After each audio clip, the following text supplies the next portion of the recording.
going on, everyone? Welcome into Forward Progress. It's our Week 10 recap and Week 11 look ahead. I am Rob Pizzola, joined by Clive Bixby.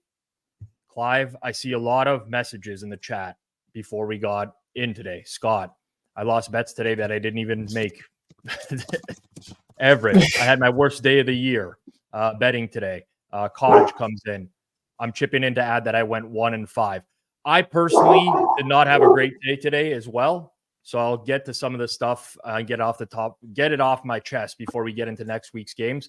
But also we didn't chat for a lot of today on what you were on. How did things go for you overall? Shitty. Not great. Losing week. Complete opposite of last week. Last week was really good. This week I had less volume, so it didn't erase those wins, but it sucks when you have a week where you're in the negative and it just feels like everything went wrong that could have went wrong. Just, every end game goes the wrong way, lose coin flips. Like, that's nature of the game, though. Yeah, I think for me, I'm very process driven. Even the bets I won today, I won Steelers -3. I felt that was extremely undeserving of a win, especially when you consider the fact that there was clearly a backward pass in that game that the Packers recovered, and they reviewed it and they just said call in the field stands. They couldn't figure out that the ball actually traveled half a yard backwards. This is too close to call in the NFL. The only winner I had today where I basically didn't have to sweat was Houston +7. That was just basically a numbers grab and not even a solid handicap. It's hey, maybe Jamar Chase is going to be out. T. Higgins is on the injury report. Let's just grab this and hope for it. But pretty much every handicap I had was horrible, which is what makes these days a little bit more painful, I would say. Yeah. The Seattle endgame didn't help me either. Sam Howell, just shitty throw before a great throw. I mean, those happen too. It's just, sometimes it just doesn't go your way. I feel bad for the people in the chat. Well, listen, I mean, it's a long season. You're not going to win every single week. I've kind of had this tendency of going winning week, losing week, winning week, losing week for a while now. And hopefully the wins are more than the losses by season's end. It can always be worse. And I don't want to pick on people here, but the OPMG had Noah Brown most receiving yards, 130-1. Got beat by 3 yards. Who had the most today? Was it CeeDee Lamb? I'm trying to think of who actually had the most receiving yards today. But that's a great bet that just ends up not disgusting. Yeah. Yeah. I had to be CeeDee Lamb because I think the Cowboys had 700 total yards today. But it is what it is. Let's start fresh with this Seahawks Commanders game. Then we'll get into some bigger games. And already Pinnacle starting to post lines for next week. So I don't want to do too much recap today, especially while we got the early lines going. And again, we'll bring those up on screen as more and more roll in here. But I take it you were on Seattle with me by your, caption on the screen for those who are watching. And man, that team is just so painful. It's such a painful team to back. We look at the box score here. If we scroll down to the EPA numbers for Seattle on offense, they're going to look pretty solid across the board. But it didn't feel that way at any point in this game. It really just felt like the Seahawks offense was struggling throughout to separate. And then finally they go up by a touchdown. They give one back. They go up by a touchdown. And then Washington's got to go the whole field. And naturally what would happen was we get a dropped interception followed by a touchdown on the same play. Talk about being on the knife's edge when it comes to betting NFL. I think that this is the perfect example of just how things can shift on a dime, where you feel so great with your bet and then all of a sudden, oh shit, here we go again type of situation. Well, yeah, there was 325 yards of the entire game were the last 5 possessions. And I think that was all pretty much the fourth quarter. So, I mean, the game was clearly trending towards an under. Washington had a little bit of a broken play to start the game. Not a cheap touchdown, but a touchdown. And then it was really quiet for the rest of the 3 quarters, mostly. And then the offense just picks up. Just not a fun thing. And Seattle still comes away with the win. And for whatever reason, call it spite, call it whatever you want. But whenever a team that I cover to win by margin has the lead, loses it, and then comes back to do this. I just wish they lost. Yeah, I guess so. Like I'm in the same boat other than being a Cowboys fan and I'm always rooting against the Commanders. It's just like at this point, I don't even care. If I'm not going to cover the spread, I don't care if they win the game or not. I'm obviously rooting for a missed field goal at the end, so we have the chance of overtime and some bullshit happening in overtime. But it is what it is. A few other games I definitely want to pick your brain on today. We had in the early window, the Ravens, I'll call it a pants shitting extravaganza. If I had to coin it, that's exactly what it would be. Big blown lead against the Cleveland Browns. Now, what was the most interesting to me today is I do my own numbers and stuff like that, and we'll look at the box score metrics up on screen here. Cleveland's offense, I think, as the game went on, progressively got better. They had some success running the ball. But overall, Clive, I'm looking about 2 hours ago just to see what the unpredictable market power ratings are on these teams going into this week. And I do things in a little bit of a different way. I've talked about this on the program before. I'm pitting teams head to head against one another. I can pull up, what my average rating is on each team, but I don't put a lot of stock into that. But what caught me off guard was that the Ravens had the same implied market rating as the Chiefs going into this. They were being priced as if it was the Chiefs at home to the Cleveland Browns. And it feels to me like, the Ravens are a very good team. Don't get me wrong. But it still feels wrong to me to have anyone, and this is a little bit of like confirmation bias because they end up losing the game today. But that just felt very wrong looking at that overall. And it just kind of feels like, in hindsight, maybe the Ravens, just by purely looking at those market power rankings, someone might have said to themselves today, holy shit, this might be the highest that we're going to get the Ravens in market at any point. Yeah, and they 2 of the last 3 weeks, they had big wins against the Lions and Seahawks, right, where they put up no points, or next to no points. And you're really buying them at their peak if you decided to play them at 6.5 today. I couldn't do that. I think the market was a little overreacted. I can't trust Deshaun Watson to do anything either, so it was just like a wash, do nothing for me. But I wasn't surprised to see Brown's money come in late today. Yeah. And neither was I really. I thought, I don't remember our early breakdown of this one last week, but it did feel as the week went on that we were more likely to see late Browns buyback than the Ravens going out to 7. All the heft brings up, the Ravens fourth quarter defense.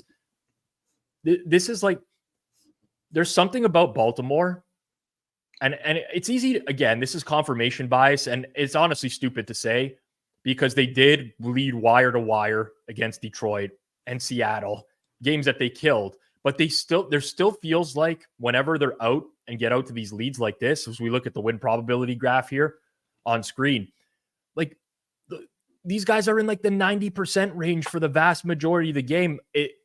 And then boom, just on a dime, it switches a turnover by Lamar Jackson. And I don't know, there's just something that feels, I think the Ravens are a great team.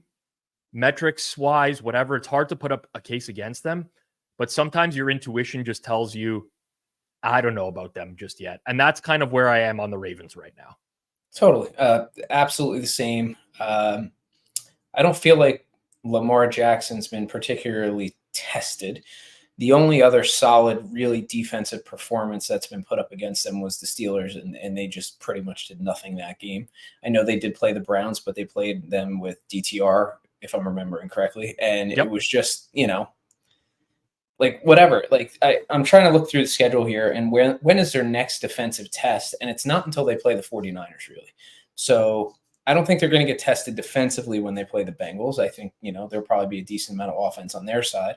And same against the Chargers, maybe even against the Jags.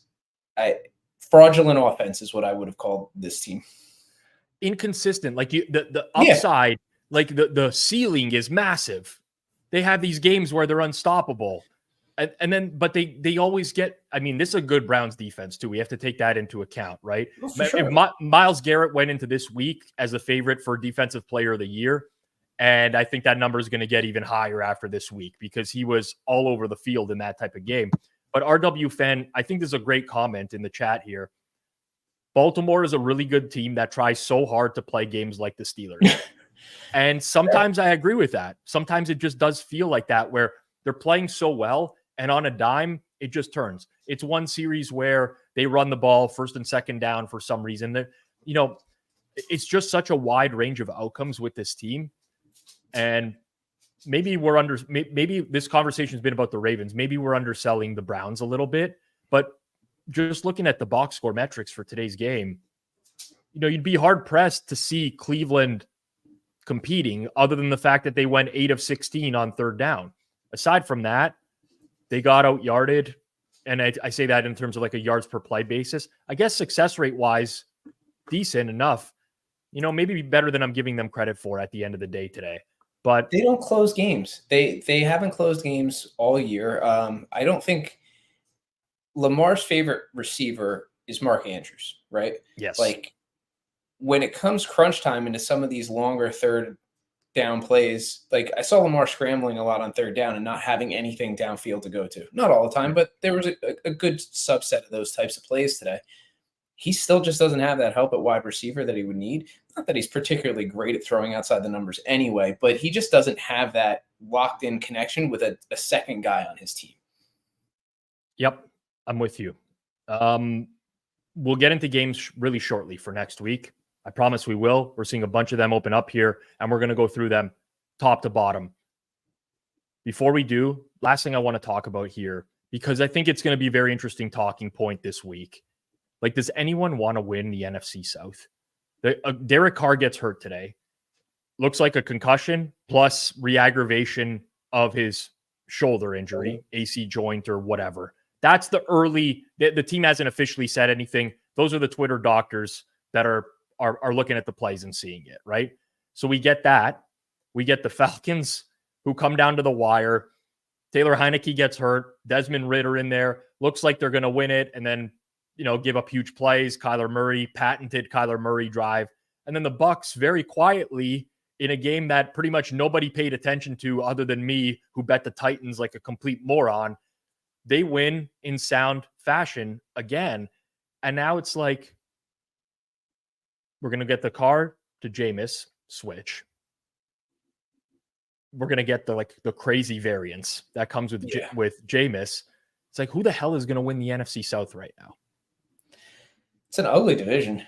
I still think the Saints end up somehow being the favorite because, Tampa Bay is put what Levis did aside today, right? Like, he's still a rookie quarterback. And you look at the week before of what CJ Stroud did against that defense. Tampa Bay's got a lot of holes too.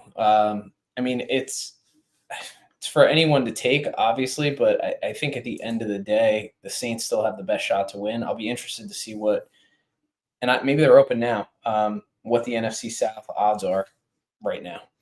Yeah. Going into today from a market power rating perspective, the Saints were ranked roughly 2 points better than the Falcons and 2.5 points better than the Bucs. Now, after today, you got Carr to Winston, which some people might say is honestly a lateral move. Now, it's like you widen the things that could happen. Like that range of outcomes just got like this. Dude, that touchdown that Winston threw across the field was insane. Like he was on the left side of the field and threw all the way to the right side of the end zone. Like, you just don't see that stuff in the NFL anymore. Now you have Atlanta probably going back to Ridder for a couple weeks. You can argue that that's a lateral move as well. I should add to the Saints as well. Great point by Cottage. Lattimore got hurt. He's going to be out multiple weeks. Michael Thomas got hurt today as well, although they're deep at receiver, so that's not like the biggest deal. But there's that. And then the Bucs just like hang around all the time. They're like they played a very close game against Houston last week. They played very tight with Buffalo a few weeks ago. I don't even know what the hell to make of the Bucs. Like, I have no clue in any given week. Baker Mayfield's top 10 in EPA per play in the league right now. Like, what's happening this season? So I don't know, but I kind of just want to I kind of want to take a flyer on the Bucs. I really do. What's their remaining strength of schedule look like? This is very I'll pull up the survivor grid really quickly because it'll have the point spreads incorporated as well. But I mean, okay, next week at San Fran. So maybe this isn't the time to bet them. But after that, they're going to get Indy, Carolina, Atlanta, Green Bay in a row. 3 of those are on the road, but they're very winnable games. It's not like they can't win those games. They're going to be pretty much around to pick them in most of them. Yeah. Jacksonville, New Orleans, and Carolina to close. So, like, they basically are controlling their own destiny in the sense that they're playing all these division games coming up, right? Like, they're playing all these division games coming up. So from a strength of schedule perspective afterwards, I mean, look at who's 1 and 2 though. The Falcons and Saints, because these are all playing each other. But this is what I mean. NFC South is terrible. Right. They're all playing each other. Yeah. It looks like the Saints' toughest game in the next 4 weeks is Detroit. They have Atlanta week 12. So what are they off? They're off next week. They have Atlanta, Detroit, Carolina, and the Giants. Carolina and the Giants at home too. And then the Rams, Tampa, Atlanta. I mean, the Saints' path's obviously easier, but it's not that much easier. And who knows, right? Injuries are a thing. And the Saints are 2-8 against the spread this year. Like, the market has overvalued them a lot. I'm the idiot today as well, it's like the Josh Dobbs is going to come back down to earth train, which, by the way, I have to say this because I think it's very important to admit when you got something wrong. Yeah. I could not have been more wrong about Minnesota, New Orleans today. What New Orleans did, I watched a lot of that game. If anyone watches that, last week it was very apparent that Dobbs was going to roll out to his right all the time against Atlanta, pick up yardage. New Orleans tried very hard to take that away. And there were times where Dobbs actually cut back and went to the left upfield, including 1 touchdown run for him. So he played a good game through that. Now, they almost gave it away at the end. If Jameis wasn't like Jameis, again, you got 5 minutes left in the game, dude. You don't have to throw every ball 40 yards downfield in the triple coverage. Same at the 2-minute warning. It's like you got time. You got timeouts. So you don't have to throw like this is what you're going to get. But I feel like hard to watch. Carr sucks. And he's been the most overrated quarterback around for a long time. So I think people are naturally going to want to bet Jameis. But my God, like, you're going to have to deal with a handful of these plays every week where you're like, you're just on the edge of your seat. And it all depends on the number for games, obviously, coming up. But that's a hell of a spot to be in on a Sunday. There are so many quarterbacks right now that I feel like are just unbettable, where I don't want to watch and see what happens. It's like, it's just close my eyes and click a button. Yeah, well, I mean, the Baker Mayfield conversation is a good one because he's an above average quarterback right now. Like, Baker Mayfield is an above average quarterback right now in the NFL. And like, I can't even believe I'm saying that. I was thinking today as well, like, CJ Stroud beats Joe Burrow on the road. CJ Stroud's amazing, by the way, people. I know it's a short sample size, but the guy's throwing downfield a lot. A lot of it is scheme. I like the situation. You got receivers running wide open, Noah Brown, whatever. But let's sort this chart, Jason, by EPA per play, if we can, for 1 second. I don't want to look at Stroud's success rate because it's going to be lower since he throws downfield a lot. But 7th in the league in success rate. Like, this guy is already, like, imagine drafting Bryce Young over CJ Stroud. Like, this is absurd. Baker Mayfield is 9th on this list. Like, this is insane. But look at how many bad quarterbacks there are here. Jordan Love's EPA per play is in the upper half of the league, right? It's nuts. It's nuts. And then you have guys like Trevor Lawrence, Gardner Minshew, Ryan Tannehill, Deshaun Watson, all at the lower half, where I think most people would probably want those quarterbacks over a couple of the ones that were just mentioned. But CJ Stroud's pretty legit. He's got really good presence. Not afraid to throw a ball, especially in any one-on-one situation with receivers downfield. It's fun to watch. Jerry Atrick says, imagine if Baker wasn't consistently being put behind the 8 ball every series. So today, the Bucs had 27 rushes in the game for a 19% success rate. They have to be the dumbest team. Whenever they're throwing, Mike Evans is wide open. He's dropping touchdowns. They just go back to the next play. There was a play. Who was it to downfield? I want to say it was a 35-yard pass to Trey Palmer that got overturned, which was a bad overturn, in my opinion. I think the ball hit the ground, but I think he had control. Got overturned. Next, immediate play, Mike Evans, 40-yard pass downfield. Like, they had whatever they want in the passing game against the Titans. Look at 19% success rate on 27 rushing. Like, look at you just have to look at the Bucks box score every week. Look at the rush. You see all this purple on running backs. Look at the early rush. Yeah. Like, it's a disaster, but they cannot get out of this. They've slowly started a little bit more to get more pass heavy in neutral game states. But God, if they could just figure this out, this is the team I want. This is the team where I'm like, yeah, they can stretch the field vertically. Defense isn't great, but it'll hold up here and there. They'll make enough big plays or whatever. It's such a crazy year, man, with the quarterback situation around. There's seems like so few good quarterbacks in the league.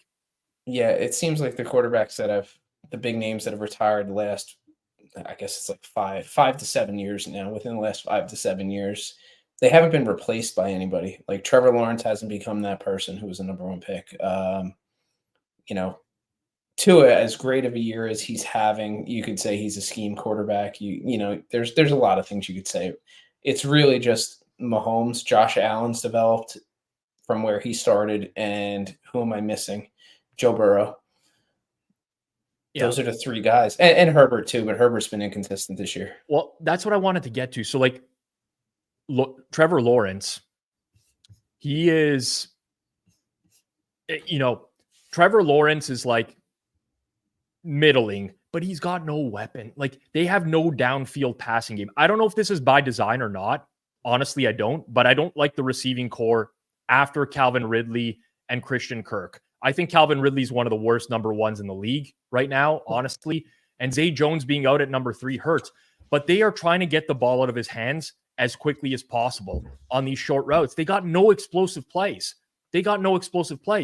Like, Herbert, I wanted to brag on him in the early half of that game today. He had a bad interception, but this guy makes plays out of nothing consistently. And I feel so bad for him watching him lose these painful games. Like, the defense cannot get a stop. They literally can't get off the field. There was a point today where Keenan Allen got hurt as well. You know who their wide receiving core is after that? It's Quentin Johnson becomes their number 1, a rookie. Jalen Guyton, who was on the practice squad a while ago. Simi Fehoko. They got nobody. Gerald Everett, their tight end, got hurt. And he's just making play after play after play. And you'd think Lawrence would eventually get to that point. But he's just Herbert is so far ahead of Lawrence right now. Lawrence has been a disappointment. I think it might be scheme, but I don't know for sure as of yet. I mean, I wasn't particularly high on Lawrence coming out of college. I mean, I thought he was going to be good. I didn't think he was going to be like the next coming. He's about where I thought he would be. But I think a lot of people were hoping after last season that he would take a little bit more of a step forward this year, and it just hasn't happened. I'm with you. We're going to get to this week's games very shortly.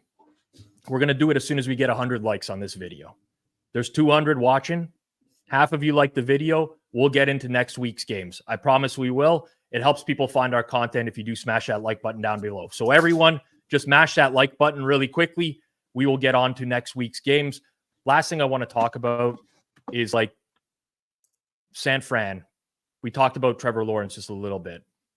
Is it we're back to San Fran as the class of the NFC, right? I know it's only one game. They had a 3-game losing streak coming up, but they're healthy. They get Debo back. They get Trent Williams back. They look like a powerhouse. Chase Young on the defensive line now. We were back to that point. It has to be. So anybody in the chat, I don't know if you were on Jacksonville today. That was the game that I had on for at least the first 3 quarters. It was full time. There were a couple plays in there that just felt like Jacksonville was on the wrong side of variance. I don't think it's as bad as the score represented. Offensively, yes, the 49ers looked a lot better. What was it at the half? 13-3? Yes. And then the game got out of hand with a couple of quirky plays. Turnovers, Trevor Lawrence about to get sacked and then just throw stupid shit like that, which you can't do. But definitely, if we look at the drive chart here in front of us, I mean, it wasn't all that bad. you could tell there's a class, like there's just a difference in class between these two teams, though. Yeah, for sure. I guess my point is, like, if these two teams play again, how much different are you making this line? Like, if it closed a juiced 3 today, is that what it ended up, or was it a full 3.5? It's a juice 3, right? Yeah, juice 3 today. What do you make it the next time they play? 3.5? Do you go to 4? It might be. It might be just based off of the beatdown today, but yeah, I like, I'm not a market is wrong type of guy. Yeah, but it in hindsight seemed like a very valuable bet on San Fran. It cannot be 3 again. It has to be like 4, probably. Yeah. No, I think that's completely fair. I'm not ready to throw Jacksonville out, but I think they're probably right where they should in that second, third tier of teams in the AFC. And the AFC is clearly San Francisco, I think, is the class of the NFC is my point. Yeah. I can't get behind Jacksonville being legit, because now this define legit, like true Super Bowl contender. No, yeah, like, for sure. Obviously, probabilistically, they can win the Super Bowl. I'm never going to say it's not 0. It's not the New York Giants, 0%, right? Probabilistically, they can win the Super Bowl, but I'm not. I'm a little bit in the paper tiger type of range for them right now, in the sense that, they've stepped up against KC at home. They lost that game. They stepped up against San Fran at home. They got blasted in that game. I don't know yet. Might be a good potential bounce back spot for them next week, but against better teams, I'm not sure just as of yet. Whatever M Hunter is just put in the chat, they're like the worst team that can win. I agree with that. They're the 5th best team, I think, probably in the AFC. And they're just, it feels like they're leagues behind Buffalo, Cincy. Oh, I'm sorry, the 6th best team. I'm forgetting the Dolphins. KC and Baltimore. So, yep. Yeah. So I'm very interested with this in the chat really quickly. And then we'll move on to next week, I promise. But really quickly, I'm going to throw it out there right now. Rank these 3 teams. Jacksonville, Cleveland, Chargers. In terms of likelihood, I don't want to say likelihood to win the Super Bowl, because Jags play in this AFC South. Let's just rank them in terms of who you think is the best. 1, 2, 3. Jags, Browns, Chargers. How does that order look for you? It's close. Jacksonville beat the Chargers in the playoffs last year. And as it's coming up on screen, I think the Chargers lost, but whatever. Go on. Yeah, so the Chargers are coming in last in everyone's polls or whatever. And you give me the Chargers against the Jags on a neutral in a pick'em spot, I might take the Chargers, honestly. I might, because I feel like their offense gives me so much more upside. God, it's painful, though. Staley's a disaster. So it's pretty mixed between Cleveland and Jacksonville, number 1, Chargers, 3rd. But that's kind of what I was getting at, in the sense that could be anything, really. Yeah. Between these 3 teams.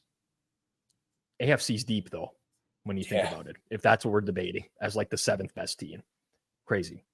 All right. Let's get into it for next week. We're at 94 likes. I'm cheating here. Should be at 100 to get into it next week. 6 of you could smash that like button down below really quickly. Now we're going to start with a Thursday night football game. Thank God we're going to get some games in primetime coming up that are of interest. If you don't know already, I do a live watch along for every island game here on Forward Progress. Monday night football, Thursday night football. I am here 15 minutes prior to the start of each game, all the way till the end, breaking it down, firing prop bets, live bets. The community, as we call them, the nails, are in the chat. So make sure you set notifications here on Forward Progress, as I'll be live tomorrow night. Broncos and Bills. But I'm looking forward to Thursday. It's the Cincinnati Bengals and Baltimore Ravens, an AFC North showdown. Ravens -3.5 in this spot. I should note there was a very quick opener that was -4. And since he took some money immediately at some shops, but minus 3.5 for the Ravens, the total is 44.5. I have to note one thing in regards to the Cincinnati Bengals today, which was Trey Hendrickson left the game, returned to the game. However, it's believed that he could be in danger for this week's upcoming game. That could leave the Bengals without Sam Hubbard and Trey Hendrickson on the defensive line. Also, in the case of the Baltimore Ravens, Ronnie Stanley, their left tackle, left the game. Looked like he re-aggravated a previous knee injury. They were without the right tackle, Morgan Moses, today. And also, cornerback Marlon Humphrey had a non-contact injury, left the game. It might be season ending. So a lot to unpack here from a injury perspective with some key injuries in this game. But first thoughts, Clive, the market's 3.5, total 44.5. Does total seem low to you? And I'm not basing this on what happened in Cleveland today. Especially when you factor in the injury that you just mentioned on the defensive side for both teams, 44.5 feels a little bit light. Okay. I haven't done a ton of research on any of this stuff, but I'm just going initial instinct just for the chat. So please don't start acting off of that. I actually agree. So here's what I was going to say. Subjective. If you're using season-long numbers, I don't think you're going to get to 44.5 because the Bengals offense, we've talked about this before, right? What was the Bengals offense for the first month of the year? Does it matter? No. Right? So subjectively, I do feel that. Now, T. Higgins being out is a blow for them, but offensively today, I mean, it's a bad defense, don't get me wrong, and definitely the Ravens are a big upgrade to the Texans defense that the Bengals played today. But Bengals offensively today, 6.3 yards per play. Like, it wasn't an outstanding performance for them. Burrow had some trouble at times, don't get me wrong, but it wasn't abysmal by any stretch of the imagination either. Houston put up 544 yards on the Bengals defense today. Like, the total, in my opinion, subjectively does feel pretty low. Yeah, I'm not looking at it just from a one game, sample either against, Baltimore's defense. When you look at the points scored, I mean, what was it, 39 today that we were expecting Cleveland-Baltimore as a close? It just still feels a little low. These are some funny comments, by the way. So I choose not to go against primetime under voodoo. I get that. So, and then RW fan, how do you explain primetime unders? I know it's a trend, but it seems all these primetime games go under. What sample size are we dealing with here, people? Because I actually don't know what sample size we're dealing with for primetime unders. Is it just this year? Has it been past year? Because if it's just this year, what week are we in? We're in week 10 right now. We've played less than 30 games in primetime. It could be 20-10, 22-8, whatever, something like that. Like, flip a coin. There's going to be like a 5% chance that you're going to get, 20 heads and 10 tails on 30 flips, right? Like, it happens. Well, yeah, and the league's trending unders this year anyway, so it's not just, it's not just primetime unders. The league's been going pretty heavy under, and I don't know what this week ended up. This week had some big numbers, big overs to kind of reset a little bit, but I don't know. I'm more on the overseas unders than the primetime unders. Overseas unders, a little bit of jet lag when they get over there. I guess I don't know. Is that the rationale? Or maybe it's just Mac Jones is like one of the worst quarterbacks ever, and Gardner Minshew is not great either. But that's certainly Mac Jones, man. Don't even get me started on Mac Jones. I'm just looking back to last year. These teams played already this year, right? Yes, they did. Baltimore won the game 27-24 at Cincy. So Cincy didn't have a good offensive game that game. Baltimore did. 415 net yards of offense. They moved it. Last year, a couple of lower scoring games, 24-17. That would have been the playoff game. So that's not fair because that was Baltimore as more than a touchdown underdog. And also the week before that, 27-16, that's not fair either. That was no Lamar Jackson. That was Tyler Huntley. So we don't really have a good track record in recent years of looking at these specific teams. But I honestly, it's a little bit of a square thinking as well. But doesn't it just feel like a take the points type of game as well? Oh, yeah. Like the Bengals defense. Talk about the spread yet. Yeah, like it just feels like, yeah, you know what? You're going to give me Burrow 3.5. Sure. Like it was the same thing Division against game. The 49ers 3 weeks ago, right? It's like, all right, you want to give me Burrow with points on the road? Sure. I'll take it. It's a little, I just don't see Baltimore being bet out here, especially with the injuries that they have on the offensive side of the ball. Like I can't envision that happening. Yeah. I wouldn't be surprised if this ends up juiced 3 for Baltimore, like 3 -115, -20, something like that. Yeah. All right. Let's keep it moving, and we'll move into Sunday's games, starting with the Dallas Cowboys, fresh off of, what was the final yardage total today for Dallas? 640 yards at home to the Giants. They get to go on the road to take on the Carolina Panthers. From the Giants to the Panthers, absolutely getting 2 of the worst, probably 2 teams in the NFL in back-to-back weeks. Early market is Dallas -10.5 plus 103, basically a 10. And the total of the game at Pinnacle is a 42. Who's going to have? I'm not suggesting that Carolina can't cover the game. I'm just wondering who's going to have an appetite to bet on Carolina in this game. Like, what's the extra number rest? 13. Like we played this game last week, right? We played this game last week in the chat. Cowboys Giants. What number do you need to take to click the Giants right now? Guess what? Everybody who clicked lost. 49-17 final today. 32 points. People were like, I'll take 24 with the Giants. I'll take 27. What number do you need to click the Carolina Panthers today?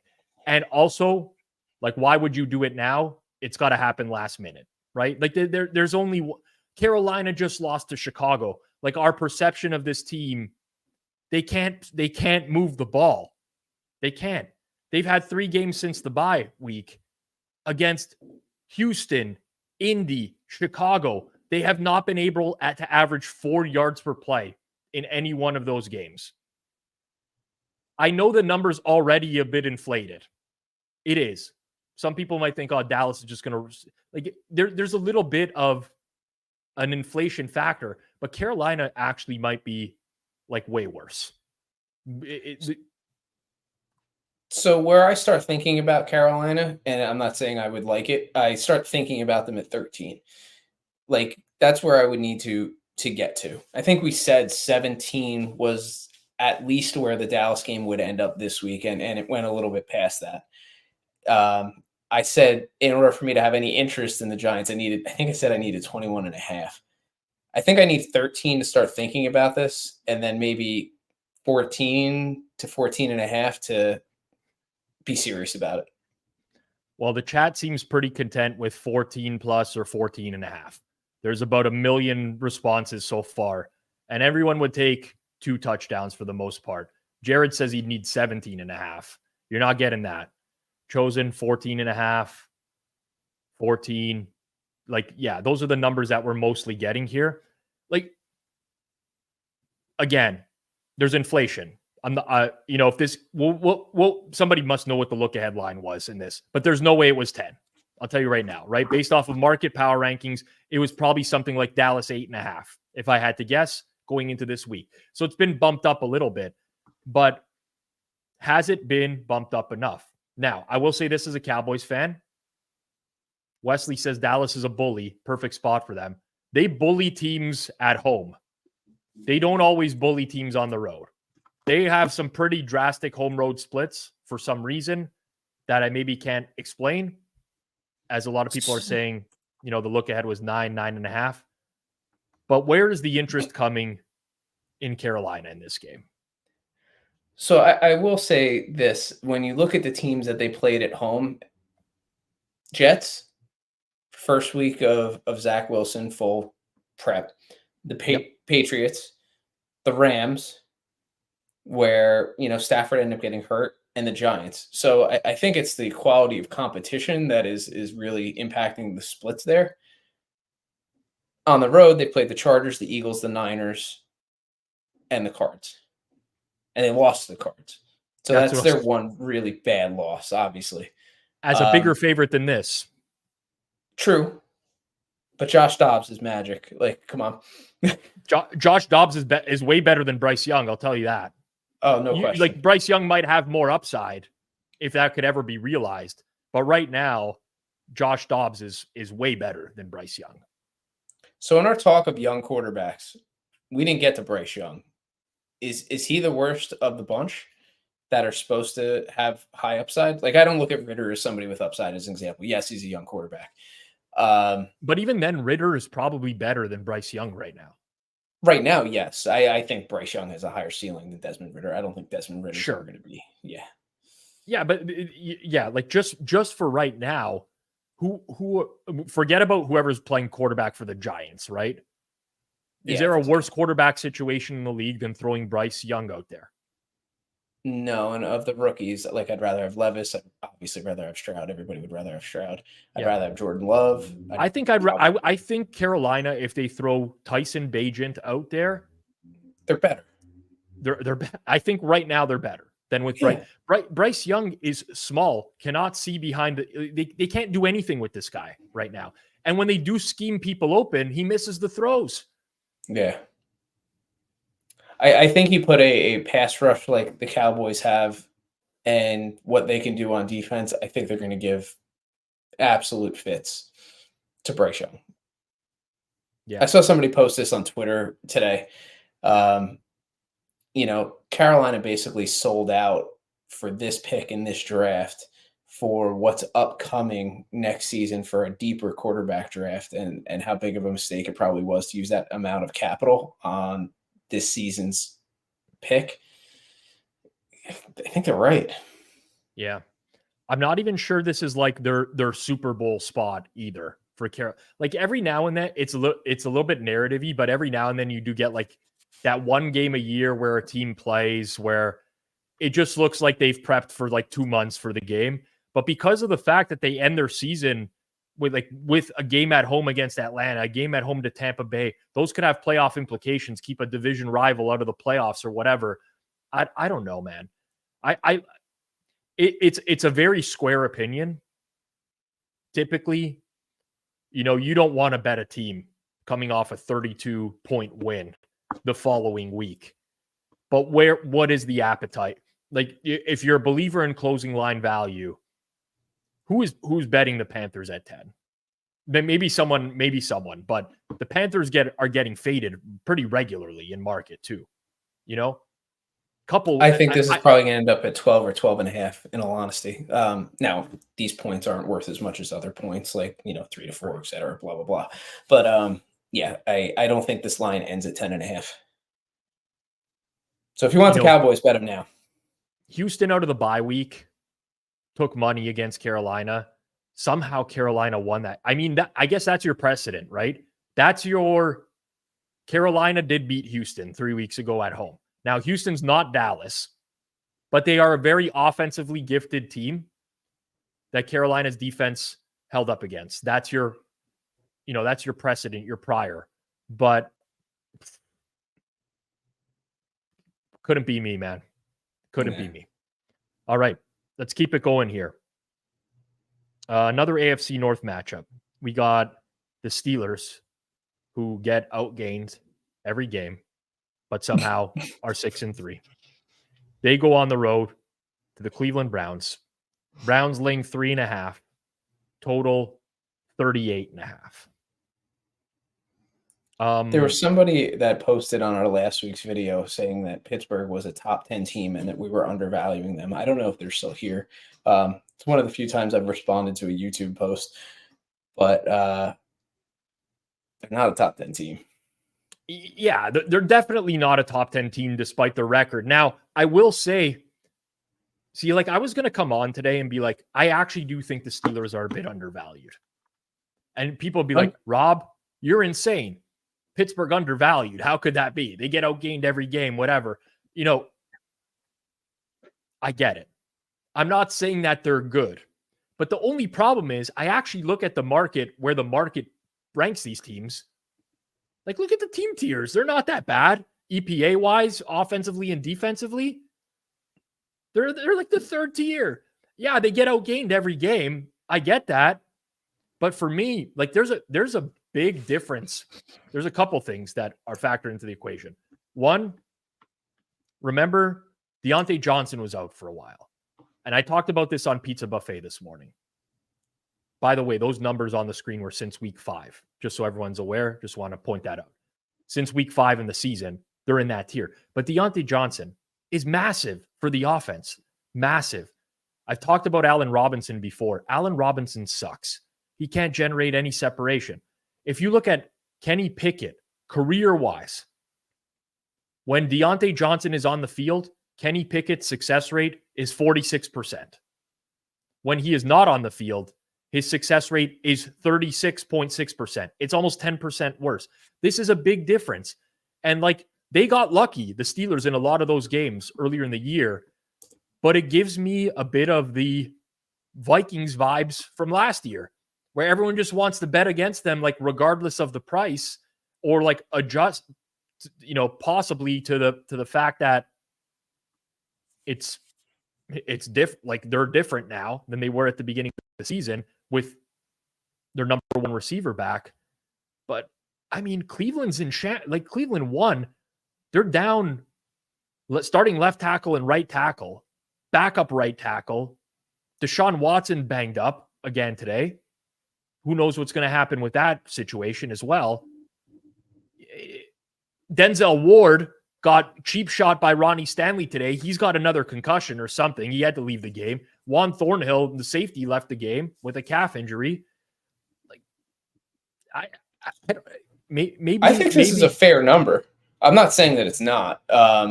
It's just when somebody says definitively that Pittsburgh's a top 10 team and how can you think any differently? That's where you kind of lose me. They're in the right tier. Like they're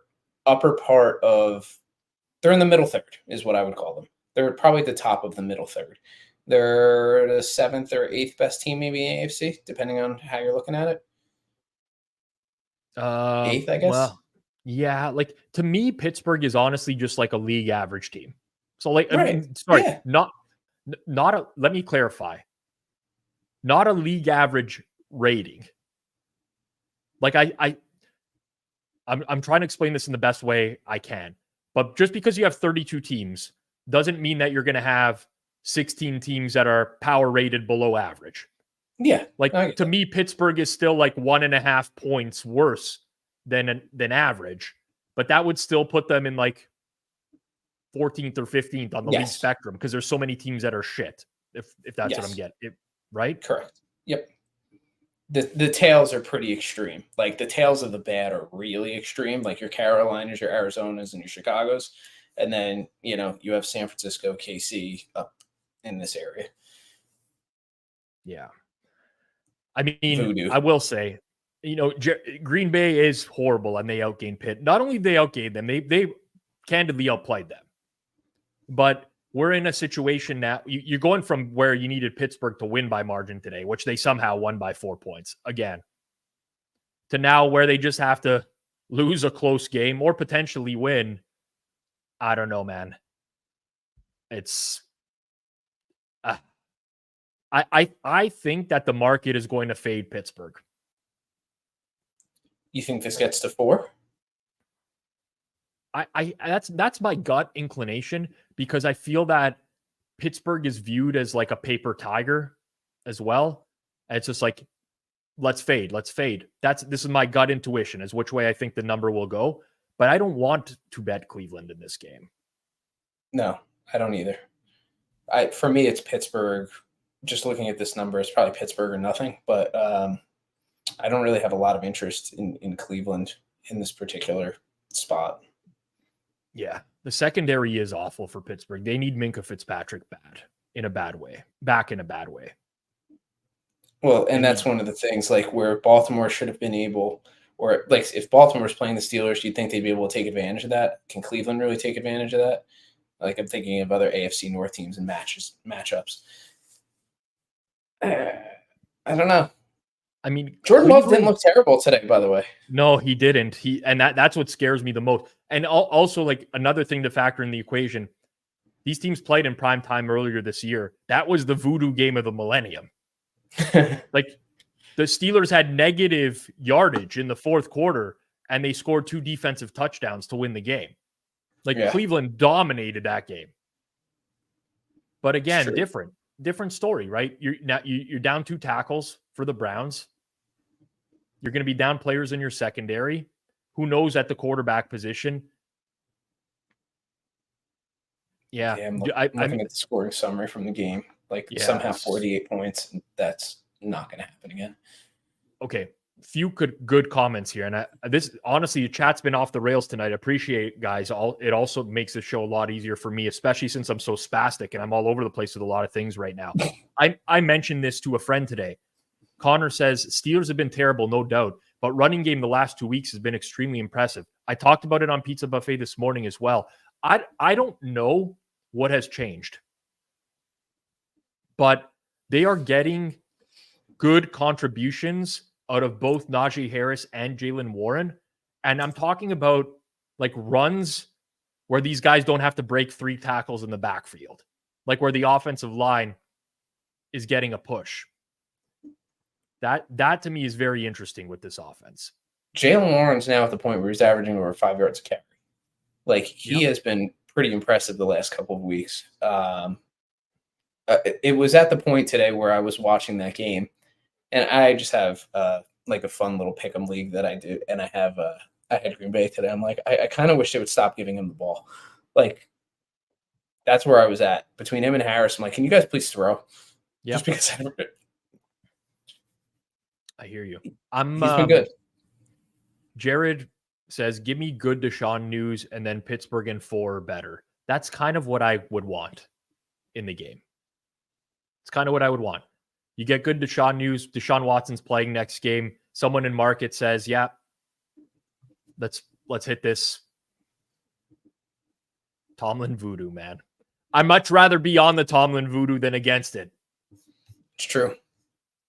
I don't know if anyone. Yeah, I don't know how either. But I don't know how they do it. But we got a large sample of them doing it. I don't know if anyone who grew up. I'm born in the mid '80s, but Godsmack was a big band when I was growing up, and they had a song called Voodoo, and that's all that plays through my head whenever I see stuff happen in the Steelers games, like Kenny Pickett lateraling today. I mean, I don't even know. I don't know. Honestly, Nathan, I was on the Tomlin voodoo today. It felt so good, man. And Patrick, I know exactly what this is. This is exactly how it's sung. I don't know if it's a great song, guys. It's certainly a song. No, it's not a great song, but it's a I don't song. know. I don't know if I'm going to go as far as great, but it's Ron knows. It seems like a lot of people are familiar with this song. I didn't expect that. All right, let's keep it going. Kyler Murray and the Arizona Cardinals, they get the win at home today. They go out onto the road to take on CJ Stroud and the Houston Texans. Market in this game at Pinnacle is Houston minus 5.5. The total in the game is 49. Okay, that's, it's a big total. I'm not saying I disagree. First thing that comes to my head in this game is offense. It's going to happen. But God, they've really, like, this is a big adjustment week to week, right? Like, if they played this week, it was probably like 47 total. Now we're 49. But God, Kyler did, like, for a quarterback coming off of an ACL injury, he made that scramble in the fourth quarter where he just turned on the jets. The little legs and like. It's a big number though, man. 49 is big. I wonder what the next gen like total yards run on that actual run was, because it felt like it felt like he ran the width of the field and then some, and he still ran forward at the same time. It was pretty ridiculous. I don't know about the total either. Houston, I can't imagine them being 5.5-point favorites over anybody if we were to look at this at the beginning of the year. And I'm still kind of in that boat. Like, I love Stroud. I love the offense. Don't get me wrong. I like everything about the offense but Houston 5.5. Like, are we at that point now? Like, I love betting Houston when they're not when they're getting 6.5, 7 at Cincinnati. What they have to keep the game competitive. I love that. But now you got to ask them to win by margin. This is different, right? Like this is a very unusual situation for the Texans.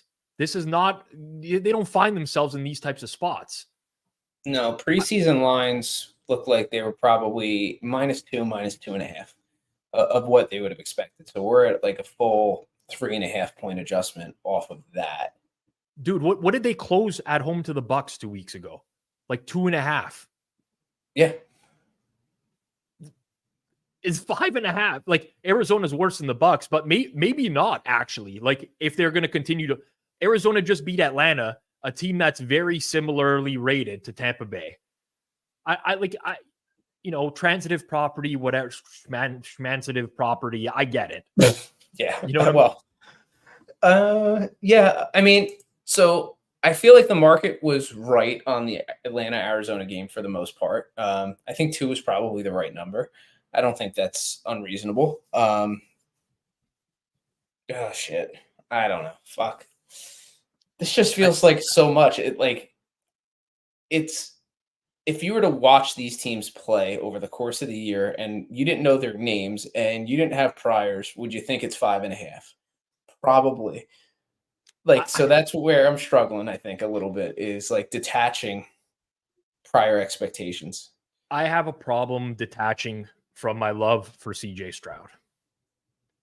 I think this offense, I think he's so good. Sometimes I have to put into perspective that he's just a rookie and they still have a defense, which isn't very good. They did get Derek Stingley back today. So there's that for them. But there's not a rush. Somebody said it right here. Would most certainly bet Arizona if it gets to 6. Don't mind. There's not a rush. This isn't like go send all your runners out on Sunday night to grab the 5.5 type of situation. Don't go send all your runners out to grab Jacksonville plus 2.5 against San Francisco. Yeah, especially because Arizona's taking money already. So, yeah.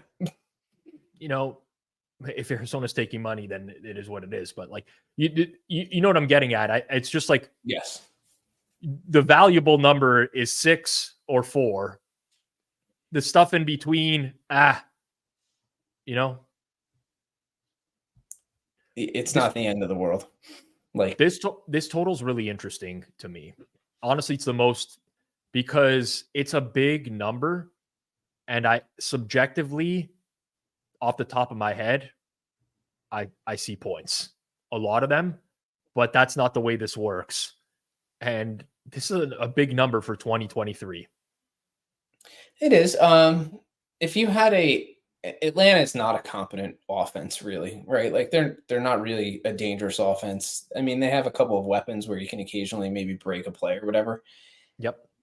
I mean, do I have a hard time thinking that Houston could put up 31 relatively easily? Not really. It's, do I think Atlanta?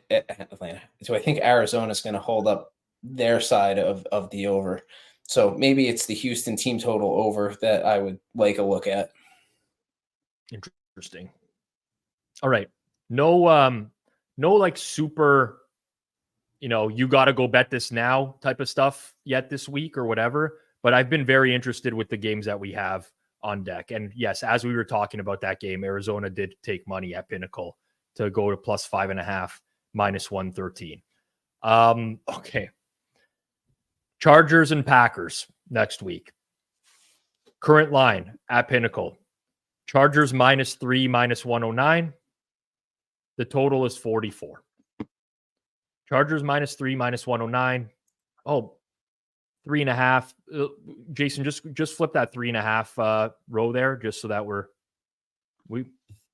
I think that Green Bay just got hit, and you're in the non-logged in version. So a little bit of Green Bay money just now, and the total 44. Interesting that the early money goes towards Green Bay. I do think that for back-to-back weeks, Green Bay has had some admirable performances. They did smoke the Rams last week, albeit they didn't need to do much against Brett Rippon. Today, a little bit of a misleading box score. This is shaping up to be the pros versus Joes game of the week, Clive, I think. Think a lot of the Joes might be on the Chargers in this one. Yeah, I think so too. Like, I think there's a little bit of room, maybe even on the total too, to go up. 44 seems a little light to me. With the current state of the Chargers? Score. And Green Bay playing a little bit better offensively too. Yeah. Green Bay is by far not a defensive juggernaut either. This feels like another game of points. Super square. Joe's win. Yeah, listen, I mean, I don't have mojo either. My mojo's gone, so I think I have to take a week off according to GRP. It's true. You lost your mojo. You might as well just take a week off at this point. Did I pronounce admirable improperly? Is that not the way that is it? Do people say admirable? No, that's admirable. Admirable is the way. No. Yeah. I'm being mocked in the chat for the pronunciation of this. If you said it wrong, I didn't hear it. But yes, it's admirable. Oh, you said admiral. Admiral. Maybe it. So some people took some early Green Bays. Yeah. Thank you. All right. Appreciate it. Thank you. Some people took some early Green Bays plus 3.5. I get it. The Chargers play a lot of games that are close. They played another one today that's close. Season-long metrics, I can tell you that I like the Chargers at this number. However, the Green Bay offense is different with Aaron Jones. It just is. It's not A.J. Dillon being plowed up the middle for 2 yards at a time. Different offense. God, I think Watson's an important piece too for Green Bay in terms of being able to stretch the field a little bit. So it's like having those two guys together, it kind of opens up what they can do offensively. And I mean, Detroit did whatever they wanted today against the Chargers. Not that Green Bay's Detroit. I agree. I think this is a wait and see game for me. I'll explain why. You had Keenan Allen pretty banged up today. He clearly landed on his left shoulder, came back into the game, but looked like that's something that could linger at the very least over the course of the week.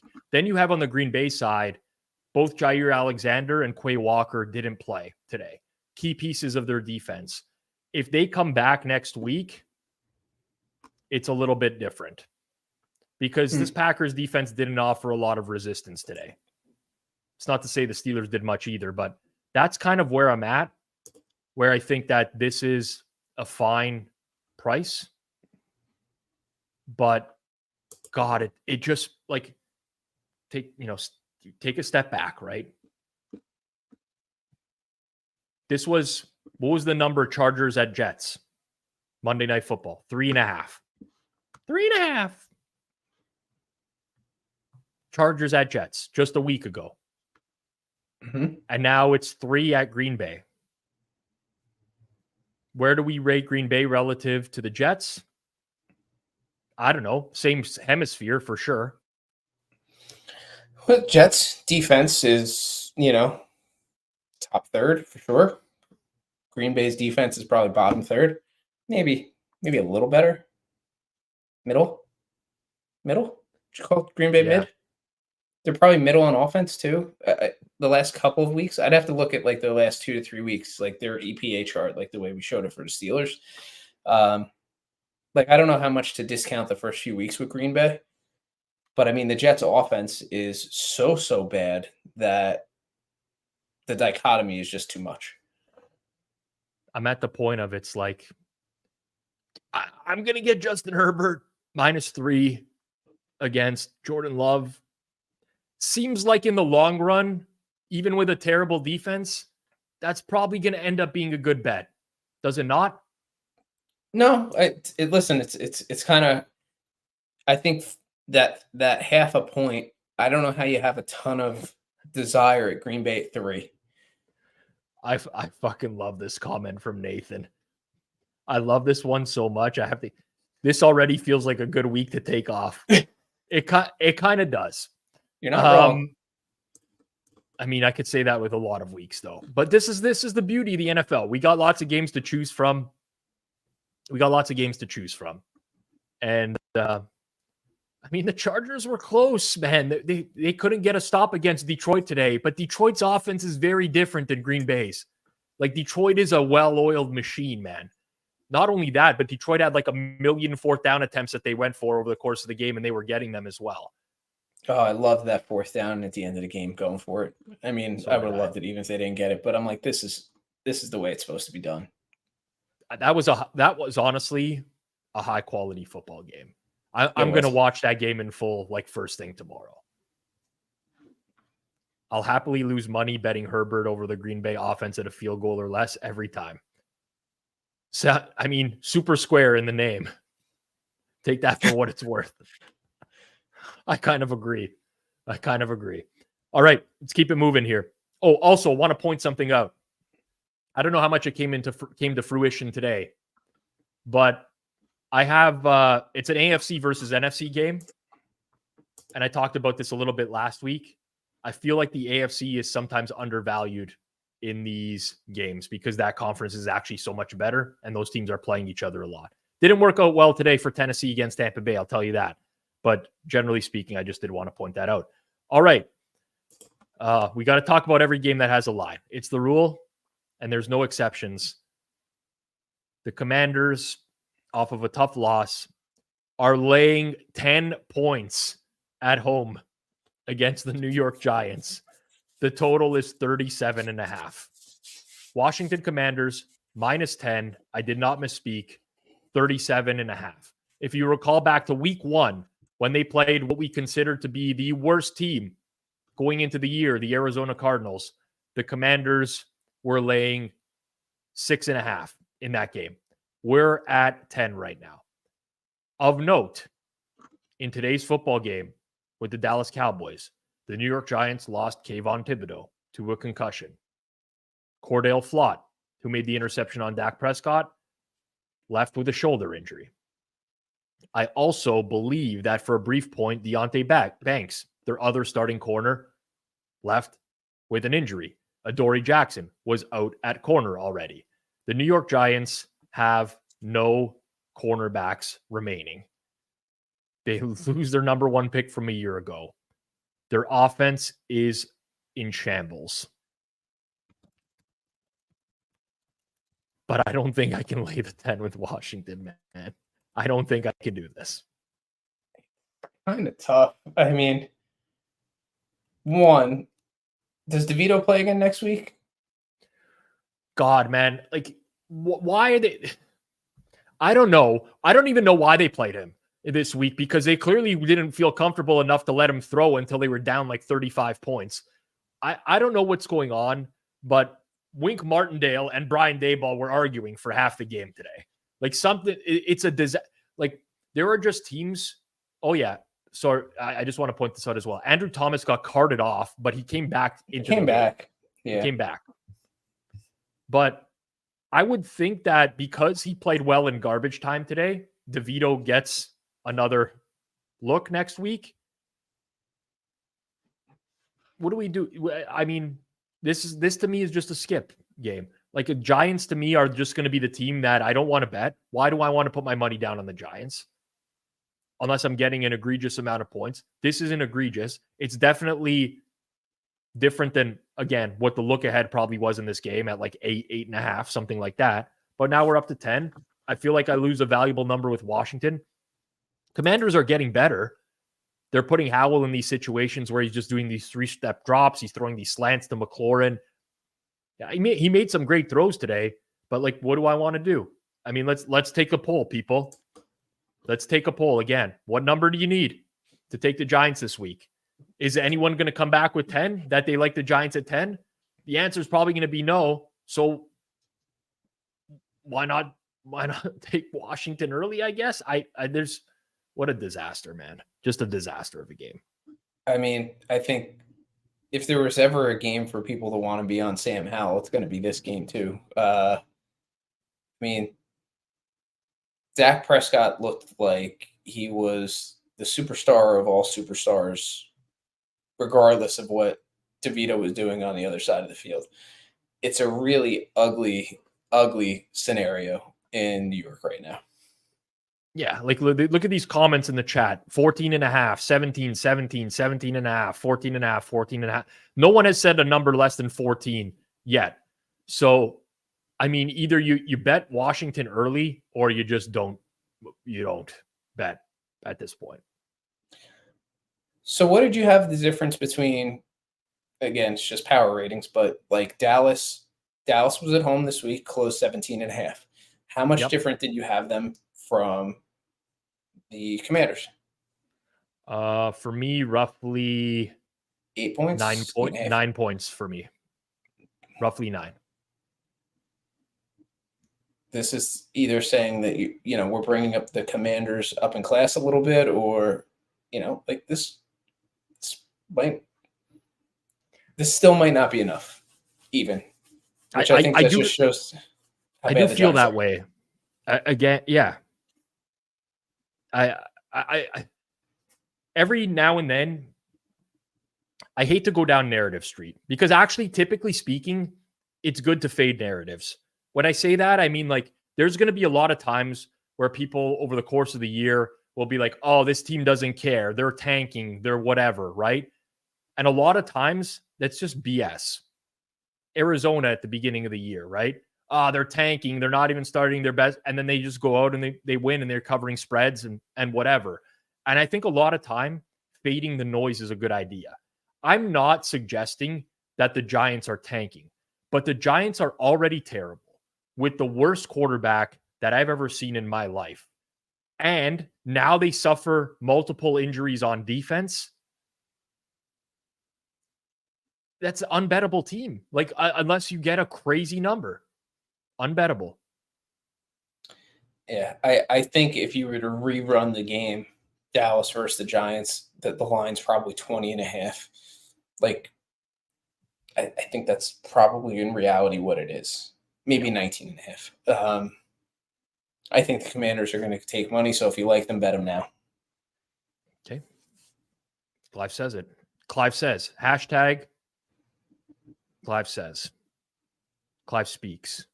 I don't 37 know. total. Yeah, we'll work on that. Clive's corner. Yeah, we need what's like I need a thesaurus or something. Like a synonym for Clive says, Clive you know what I'm saying? I don't know if there's a good word with a C that starts with a C that we can make it alliterative. That's the real problem here. Oh, what do we got? Anything with a C? Clive conveys? Clive claims. No, it's not good enough. It doesn't really have the right ring to it. It's not harsh enough. Clive's corner, everybody does, this has been done to a Clive conveys, Clive caps. I mean, don't call me a capper. Oh, that's the worst. Clive comments, Clive counters. I don't know. We'll work on it. We could just go with Bixby instead of Clive and try to. That's true. We could do something. Coming from Clive. That's all right. Clive Crooks. Clive concurs is one if I was agreeing. You guys are killing me. If he's agreeing, Clive concurs is hashtag Clive concurs. Not bad. All right. AFC South matchup. Jags coming off a very embarrassing loss. Take on the Tennessee Titans. Also coming off a very embarrassing loss. Current market at Pinnacle Sportsbook. Jacksonville Jaguars -6.5. The total 40. -6.5 and 40. Is like the tape out on Levis now where he's just going to become worse and worse going forwards? Because today was a horrible game for him. And it was a very good defensive game plan from Tampa Bay, from Todd Bowles. So a lot of blitzing. I got to be honest. I didn't see a lot of that game of everything that we had going on this early slate. But, I mean, you look at what C.J. Stroud was able to do versus what Levis did today, and Levis, his box score metrics were not very good. I don't know if he looked good in game. I did see a couple of throws that were questionable. I don't see him having a much better experience versus Jacksonville.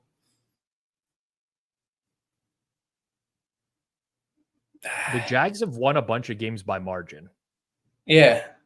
I mean, they played and this was a huge step up in class today. Yeah, like I'm just here's where I'm at on this game.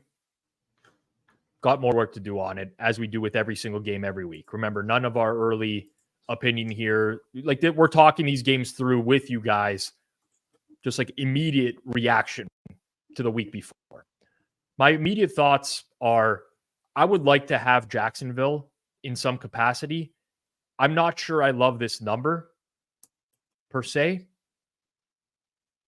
because their offense does have the propensity at times to be flaccid, would be the word I would use. But Tennessee's pass defense is terrible. And Jacksonville does come up with good offensive game plans, especially just getting the ball out of Lawrence's hands quickly. That's what Mayfield did a lot today, and it had a lot of success doing that. So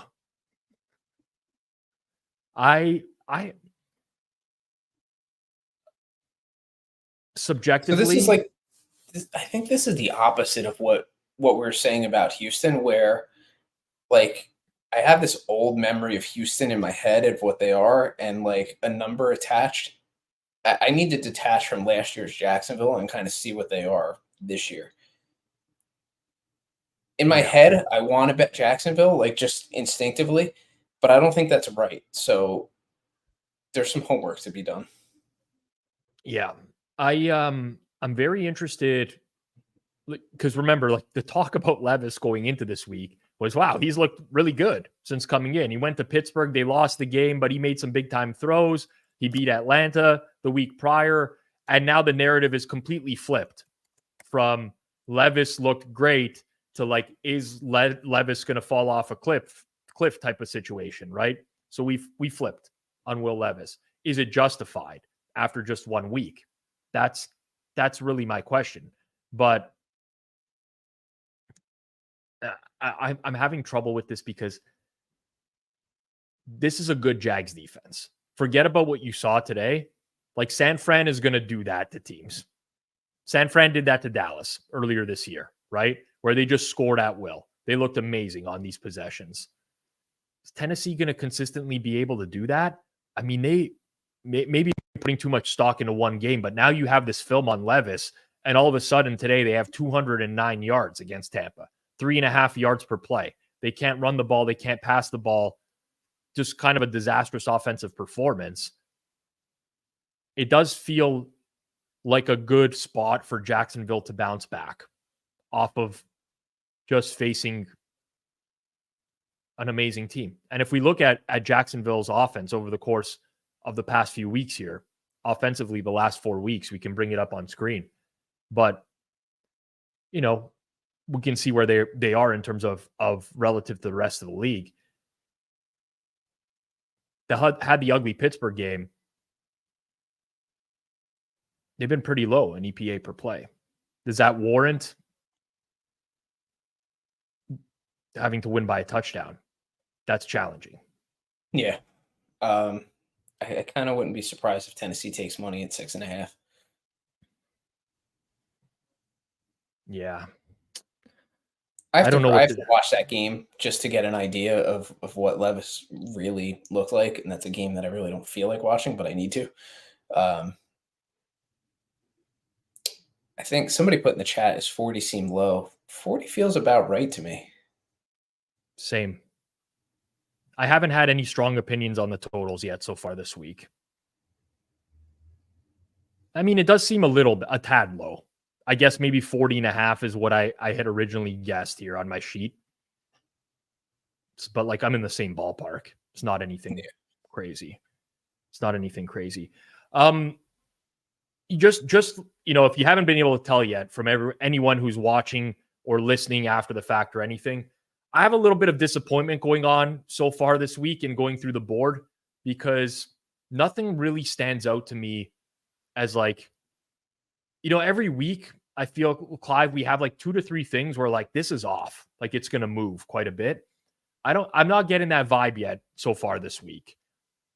We had a lot of that last week too. And I think it becomes harder when you have some of these teams that are such like have-nots, like the Giants, like the Panthers, and you have these big numbers. It's tough. The only game that I thought was a little, I guess, off, but it had moved already was the Chargers and the Packers. I think 3.5 was a reasonable number to hit early if you like Green Bay at all. But other than that, I haven't seen anything in the totals that was egregious at all.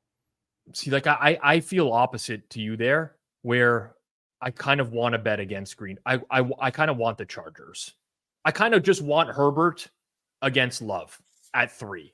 3.5's a different story. Obviously, not the same number, but yeah. So that was an if you like Green Bay scenario too. So that's the only total that I think is going to move up a little bit, but it already had moved up from what the look ahead line was. All right, let's keep it moving along here. We still got a few other games to get to. Chicago Bears off extra rest, having won on Thursday Night Football, head out on the road to Joey Kanish's Detroit Lions. Early market, Detroit -10 in this game. The total 47, but heavily juiced to the under. So this is pretty much a 46.5 in market right now, as the under is priced at -117. So Lions -10, 46.5 for purposes of talking about this game. So again, we get like another inflationary number, I would say. Lions very impressive offensively today. But God, like we're getting into like, very, very big number territory. The Bears are not inept. Well, it's close. It's close. And this is their first matchup this year. I don't know if Justin Fields is going to be back this week.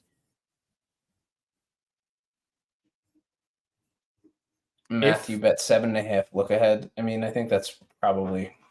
No, that's a great number right now. Great number now. So Josh is quoting me. The Bears are not. They're not inept. The defense has slowly gotten better. They can like move. A couple weeks ago, they had a -5 turnover margin. They didn't even lose by more than a touchdown. You can argue that the -5 turnover margin, though, does show that they are inept. Very possibly. I don't think that's not a stretch. This is on screen regular season weeks 5 to 10. The Bears are in a tier above the Jags, above the Seahawks, like in line with the Chargers tier in terms of EPA. Now, that defense that's surprising. They have played Carolina, Raiders. Carolina, New Orleans, Chargers, Raiders, Vikings, Commanders have been their last. Not super easy, but like also easy, relatively speaking, right? Oh, man. I don't like fading the Lions right now. I really don't, because they are a powerhouse of an offense. But so it does seem a little big. That does seem a little big, and maybe the total seems a little light at 46.5.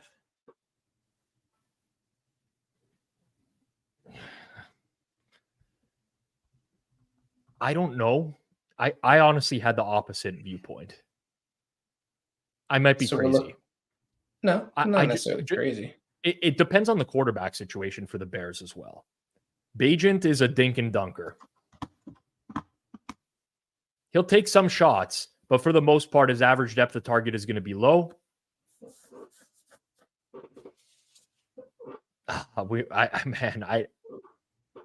I personally think it just feels like a little bit too much for me. I say this with the Bears almost every week, though. What's the team total number that you would want on Detroit to take the over? If it's 28.5, are you taking the over? Instinctively. I would really quickly just want to look at the Lions' home games over the last couple of years just to make sure. But they tend to like blow these numbers out of the water, with the exception of the Raiders for some reason, where they move the ball up and down the field and they just couldn't score. I guess they did that against the Falcons as well this year. That's my only concern, right? Okay, like Lions played down, took a step down in class week 2. Falcons, they win by 14. They played the Packers in week 3. They win by 14. They played the Panthers. They win by 18. They played the Bucs. They win by 14. They played the Raiders. They win by 12. Like every single time the Lions have played an inferior opponent this year, they've won by margin. And that's the issue I have. When I say I'm scared of betting against Detroit, that's what I mean. I'm looking at last year's numbers too. I mean, like after week 5 of last year, and they played a lot of close games early against some good teams. Against the Bears last year, 31-30, 41-10. Those were the 2 Bears games. Panthers, they ended up losing to on the road. Yeah. I mean, 9.5 feels kind of right to me. I think if most people just look at numbers, I feel like 10 might be a little, just a hair too much. So I do suspect Chicago will take money. I suspect Chicago will take money in this game. We had a similar situation a couple weeks ago. Detroit margin at home against the Raiders. It was one-way action towards the Raiders. I don't think if you like Detroit, you bet them early. This is my opinion on this game. I think if you like the Bears, you take them earlier in the week. If you like Detroit, you take them later in the week. Yeah, I agree. All right. What else do we have still open here at Pinnacle in the early going? All right. Bucks 49ers. Holy geez. San Fran at home. Now, the market at Pinnacle is 13, but if we hit that drop down, let's say that the fair number in this game is 11.5. Market's 11.5. San Fran minus 11.5. Total 42, juiced heavily to the under as well. That's a big number. That's definitely a lot higher than what it would have been this week. We can agree on that, right? Yeah.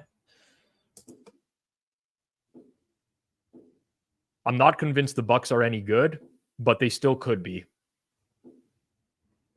You got a lot of big favorites next upcoming week.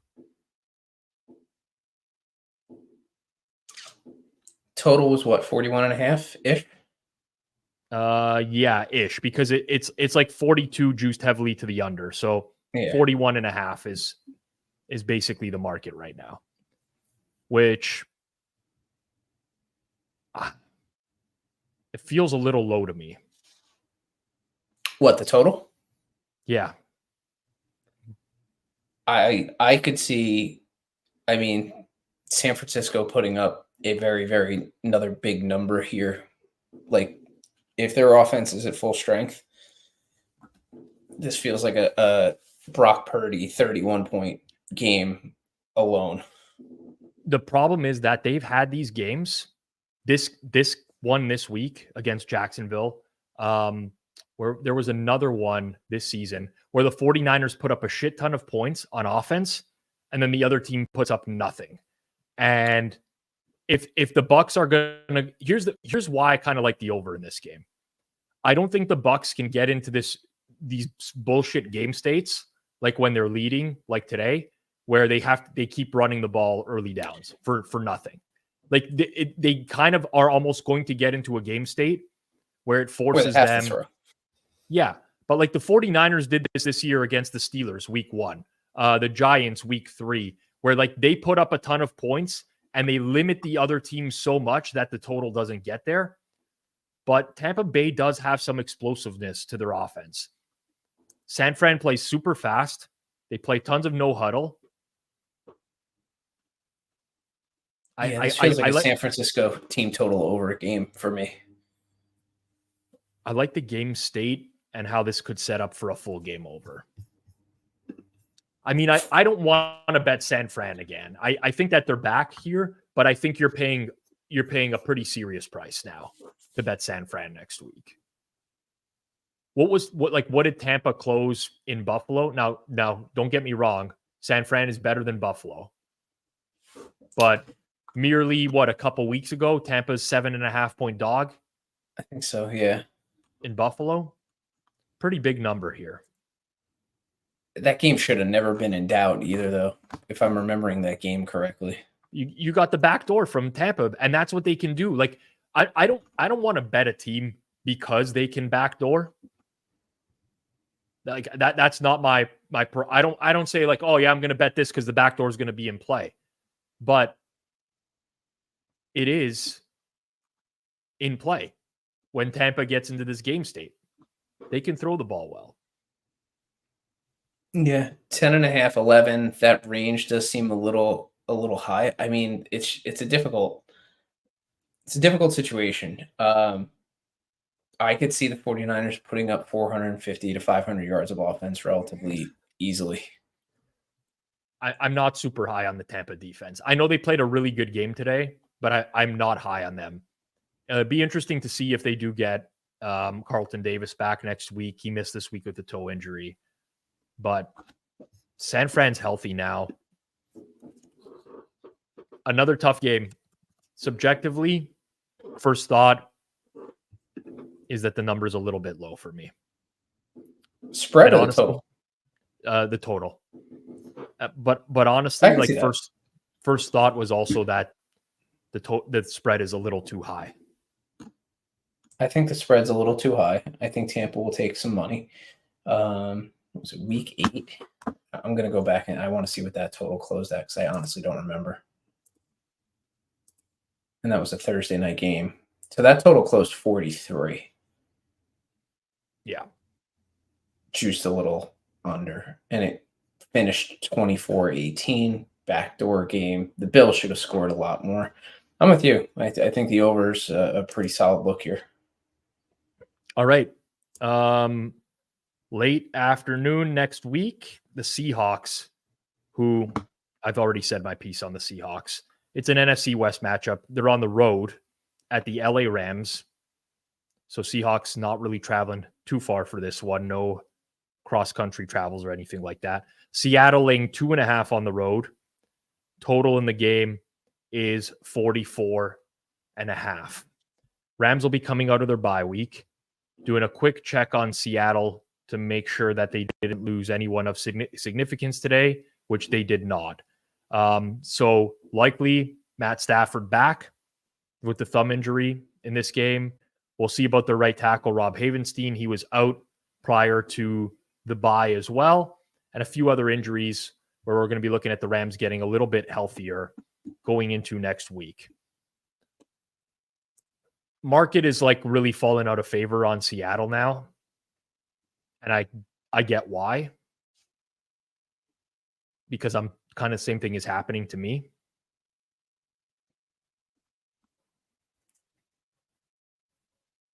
Chosen says if Stafford is healthy, I want the Rams. I think that's going to be the case for a lot of people. I don't know. I think, is Seattle good enough that we want to be, laying points on the road? Like, how much better than an average team are they, and how bad are the Rams? I know the Rams have put up some stinkers lately, but it's just. I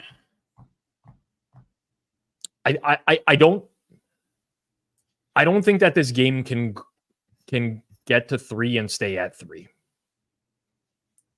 Meaning that if it does, everybody's going to buy. I think there's going to be way too much interest in the Rams at 3. Way too much. I'm not convinced the Rams are any good. I, again, ordinarily would love this matchup for Seattle's offense, but Seattle's offense seems broken. Like it just seemed, I was willing to give them the benefit of the doubt because the last couple weeks was Baltimore and Cleveland. I was like, maybe that week 7 game against Arizona was just a stinker. Today, offensively, again, I guess I'll go back and watch this in full tomorrow.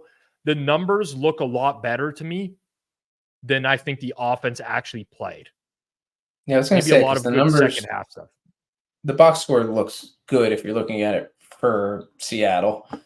But like, I think we said this earlier, like the first 3 quarters, this game was trending super under. I actually kind of like the under as a look in this game, but I know the Rams defense has been hot trash, but so is Washington's all year. Yeah. Like Washington has no more pass rushers. They had another they're thin on the defensive line. They had a defensive lineman get hurt today. So I can see that. I can certainly understand that look at 44.5. My numbers show early guesstimate here was a small edge on the under as well. I don't know how the game went over today. Seattle, Washington. It was just like fourth quarter. Touchdowns after touchdown. Eric Eager got the bullshit script in the fourth quarter for his best bet. Yeah, it kind of went to shit. I don't know. I feel like I feel like giving 2.5 if you're Seattle, even in this spot, is a little much. I mean, maybe it should close Seattle 1.5. 1, that feels better. Yeah, I don't have a very strong opinion on it. I have a stronger opinion on the total and an under. Okay. Let's wrap it up here with Monday Night Football. And God, am I looking forward to this game. Great games in primetime next week. Thursday and Monday night for sure. We'll finish it off here. It's the Kansas City Chiefs. Laying 2.5. A juice 2.5. At home to the Philadelphia Eagles. Total in the game is 47.5. Another time where we get to bet Mahomes. And you just have to win the game, in essence. In essence, yeah. I mean, there are lots of scenarios, especially with the way Philadelphia is aggressive. They go for 1, they go for 2. It's like the squarest angle or whatever. But this worked for Brady forever. It worked for Manning forever. It works with like the greatest quarterbacks ever because they are great and they just consistently find ways to win. I'm going to have interest in the Chiefs. Now, I see this being a very two-way market. Any 3, like this, I don't think this is going to close 3. I really don't. I think there's going to be enough of an appetite for people to bet the Eagles at 3. Coming off a bye week, getting healthy. Jalen Hurts another week off to recoup. They probably get Bradley Roby back. Maybe James Bradbury, who left last game. We know Dallas Goedert is probably out for a while, and I think that's going to hurt the Eagles' offense, but they at least have a couple weeks to prepare for that. Pretty clean bill of health for the Chiefs, with the exception of Nick Bolton, who they'd like to get back. He's on IR. It'll be at least another week or 2. But I'm going to be in the same boat again, man. And the Andy Reid bye week. Forgot about Andy Reid off a bye. Oh, man. Reid off a bye. I wonder how that affects the total, because my first instinct was maybe thinking about an under in this game. And now both teams on a bye week.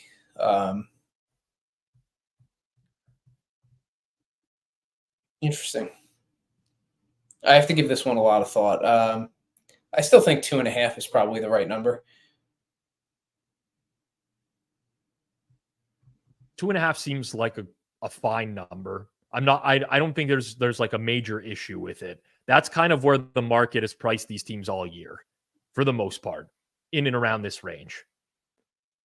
But I'd much rather the Chiefs in this game. And I'm not like a Philly is frauds guy. There's a lot of like Philly are frauds people out there. I do not agree with that at all. And of course, as Jordan points out, Taylor Swift in attendance. So they're going to get the good plays from Andy Reid, and they're going to get the good calls from the refs with Taylor Swift in attendance. It all matters. Narrative Nation. Travis Kelce decoy game, in my opinion. So who has been the defensive team that the Eagles have really played this year? The Jets. And that's kind of it. And they turned the ball over 4 times in that game. Yeah, and I'm not putting the Chiefs at the same level of the Jets defensively. Now, they haven't had much. In terms of EPA, I have the Eagles playing the 27th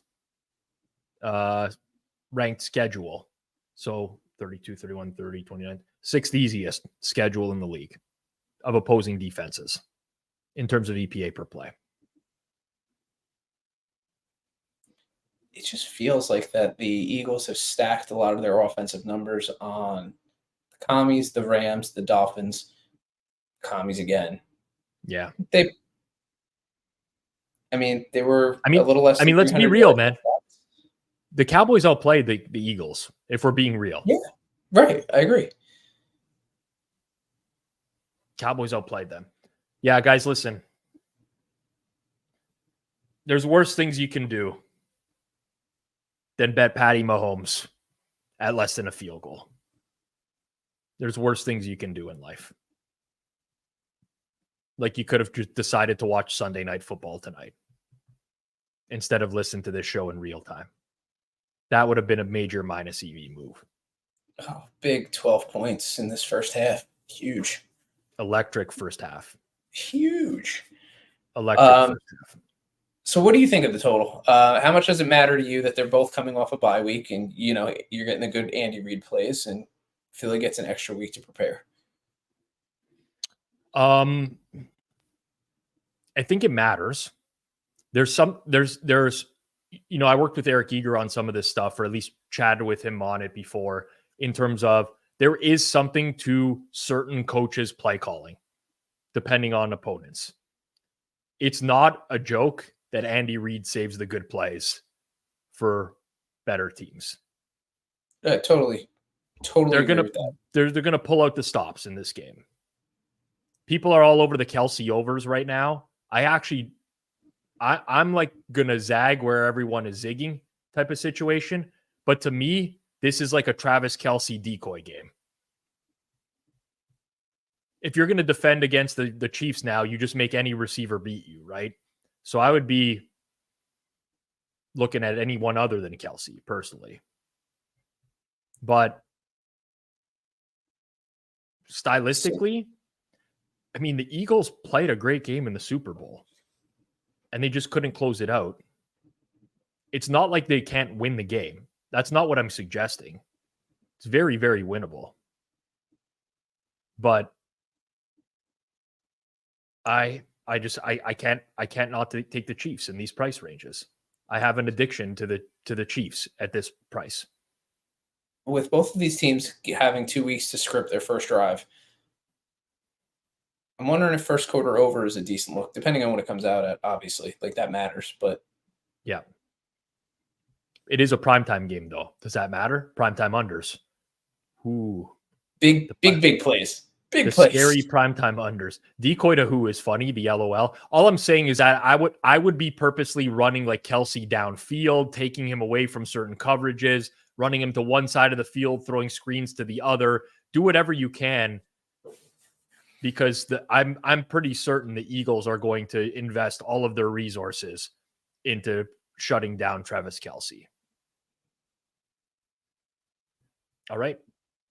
Before we go here, I'd be very interested to know, everyone who's watching this, obviously has some sort of interest in betting early in the week, which is totally fine. No judgment. We do this show. I'm just interested in what everyone likes as a play this week. Something that stands out to you in the early market. Just an early gauge of where we stand. If you can drop that in the chat. Because I talk these games through with Clive every single week. This is definitely the week of the year where I've had the most trouble. I think part of that is because we have a lot of high spread games where there's clearly an inflated price attached to the favorite, but you might not want to play the underdog. So in the early going, Patrick took the Steelers. Dentist Riku laid the Jags 6.5. We got Rams money line as a look. We got Chargers -3 as a look. Cincy and the over from Jameel plus KC -2.5. William laid it with Washington in the early going here. We got a Steelers from Connor, Bengals from Stebo. So a couple early Bengals, couple early Steelers, RW fan, chosen on the Bengals. So those seem to be the popular ones. All right, we got a lot of people who are playing some early stuff here. John, Washington. LP predicts Green Bay and KC. I think Jordan's going to alt spread on the Lions. Patrick not scared of the square Cowboys play on the road. Chiefs -2.5, another one. Here's a total that we got. Chargers and Packers over. Scott opposite on the Tampa Bay San Fran total, which we talked about. He likes the under in that game. Super square, Chargers, KC, or Washington. I'm going to quote, we're going to take a screenshot of this tweet, this one, Steven. Dallas -10 is free money. Every time I hear the term free money, shit is don't end well. Shit is caked. All right. I mean, so we have a lot of interest, or people are finding a lot of appeal next week in the Bengals Thursday Night Football, the Cowboys, the Steelers as dogs to the Browns in the early markets, a lot of Washington laying the points against the Giants, and a lot of KC. That's the early markets for everyone out there. We went a little bit long tonight. We do try to wrap it up in about 90 minutes, but there was a lot to talk about. Appreciate everyone who tuned in here tonight for Forward Progress. Just a reminder, tomorrow, 2 pieces of content coming your way, 2 p.m. Eastern time. G-Stack George, Cleve TA, Suma, giving their thoughts on this past week, looking ahead to Monday Night Football as well. And then, of course, myself, live watch along tomorrow night here on Forward Progress for Bills, for Broncos. I'll be rooting for the Broncos in that game. Talked about it this week. Bet the Broncos.